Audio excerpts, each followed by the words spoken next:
Hello everybody, my name is Daniel Williams and my topic presentation today is on the Muhajir. Are they helpful immigrants or are they power-hungry thieves? Hopefully we'll know by the end of this presentation. Before we begin, I just want to pose a hypothetical scenario for you to consider that will help us understand who the Muhajir are better. Imagine that Idaho becomes its own country. Then a bunch of people from Spain move into your new country. They take over the majority of the new government, they hold the money and business, and they even change the national language to Spanish. How would you feel? Well, that's similar to what happened when Pakistan was created in 1947. As we've learned thus far in the course, when the British moved out of the area in 1947, they created two new nations, India, a predominantly Hindu nation, and Pakistan, a predominantly Islamic nation. The Muhajir are immigrants who lived in India and were Muslim and moved to Pakistan with the creation of a new nation. Now, the Muhajir were not just your ordinary immigrants, they were actually part of the political party that called for the creation of Pakistan. They were highly educated, lived in urban areas, and very intelligent people. They were immigrating because the creation of Pakistan was to them the new promised land, if you will. It was the creation of their Islamic nation. They were very happy to be moving there, and they were also avoiding persecution, and during these migrations there was also a lot of death and murder. The Hindus there in India did not appreciate Muslims in India anymore, so they were also leaving for that reason. But they were excited to move to Pakistan to begin the government of this new nation that they worked so hard to create. They moved specifically into the Sindh province of the newly created Pakistan and to the capital city, Karachi.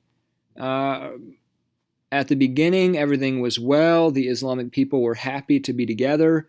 But conflicts began as the natives of the Sindh province realized that the Muhajir were in the majority of the government, that the Sindh people were not represented.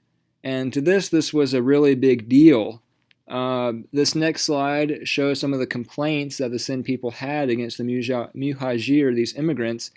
The Sindh people, they offered up their physical land as a place where Pakistan could be created.